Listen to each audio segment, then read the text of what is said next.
नमस्कार। आज हम एक अहम और सच कहें तो काफी चौंकाने वाली खबर पर बात कर रहे हैं। भारत के उपराष्ट्रपति जगदीप धनखड़ ने अचानक इस्तीफा दे दिया है।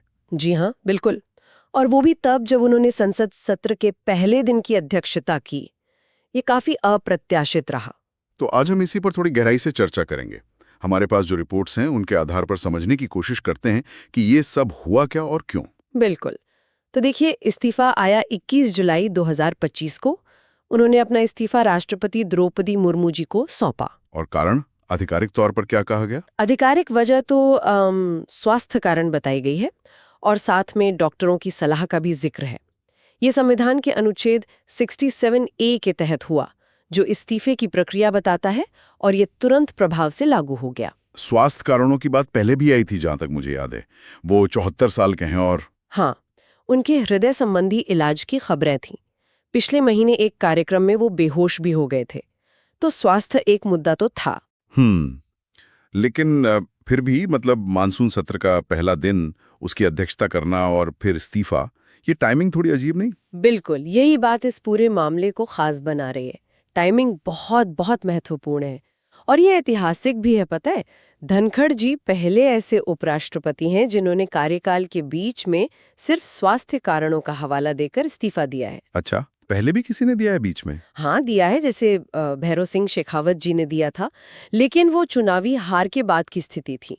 विशुद्ध रूप से स्वास्थ्य कारण बताकर पद छोड़ना यह पहली बार हुआ है। ओके, तो उनके इस्तीफे के फौरन बाद क्या हुआ? मतलब संवैधानिक व्यवस्था क्या है? देखिए, राष्ट्रपति जी ने इस्तीफा स्वीकार कर लिया और फिर प्रक्रिया के अनुसार इसे गृह मंत्रालय भेज दिया गया अधिसूचना के लिए।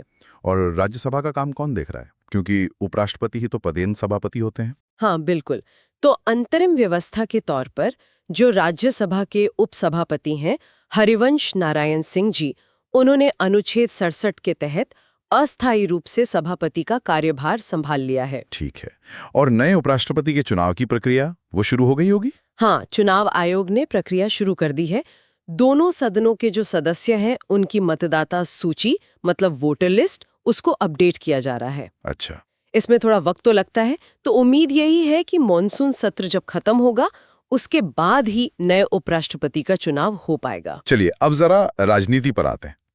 धनखड़ जी का कार्यकाल थोड़ा विवादों वाला भी रहा, सही कहा ना मैंने? हाँ, ये तो रहा है। विपक्ष के सांसदों से उनके टकराव की खबरें आती रहती थीं। उनकी कुछ टिप्पणियां भी विवादास्पद रहीं और राज्यसभा में माहौल अक्सर तनावपूर्ण देखा गया। तो क्या ये इस्तीफा सिर्फ स्वास्थ्य से जुड़ा है या इन राजनीतिक वजहों का भी कोई हाथ हो सकता है? विपक्ष क्या कह रहा है? यहीं पर मामला थोड़ा पेचीदा हो जाता है। विपक्ष इस स्वास्थ्य कारण वाली बात पर पूरी तरह यकीन नहीं कर रहा है। अटकलें ये भी हैं, हालांकि ये सिर्फ अटकलें हैं, कि हाल में जो न्यायमूर्ति यशवंत वर्मा के खिलाफ महाभियोग प्रस्ताव आया था, हाँ, उसको उन्होंने जिस तरह से हैंडल किया, शायद उसका भी इससे कुछ लेना देना हो। पर ये सिर्फ कयास है, कोई पुष्टि नहीं है। तो विपक्ष खुलकर सवाल उठा रहा है। बिल्कुल। जयराम रमेश, संजय राउत, अखिलेश यादव, कई बड़े नेताओं ने इस्तीफे की टाइमिंग पर और वजह पर शक जाहिर किया है। क्या कह रहे हैं वो लोग? कोई कह रहा है कि कारण गहरे हैं, कोई कह रहा है कुछ तो गड़बड़ है। मतलब वो इसे सीधा सीधा स्वास्थ्य का मामला मानने को तैयार नहीं। शायद उनके कार्यकाल के दौरान जो टकराव रहे, विपक्ष उसे भी इस इस्तीफे से जोड़कर देख रहा है। उन्हें लग रहा है कि शायद कोई राजनीतिक दबाव हो। ये तो दिलचस्प मोड़ है। तो अब सबकी नजरें अगले उपराष्ट्रपति पर होंगी। कौन हो सकता है, कुछ अंदाजा? कहना बहुत मुश्किल है, कयास ही लगाए जा रहे हैं। एक नाम तो हरिवंश जी का ही है, जो अभी अस्थायी जिम्मेदारी संभाल रहे हैं। इसके अलावा एनडीए के किसी वरिष्ठ नेता का नाम आ सकता है, या हो सकता है किसी राज्यपाल या केंद्रीय मंत्री को ये भूमिका मिले।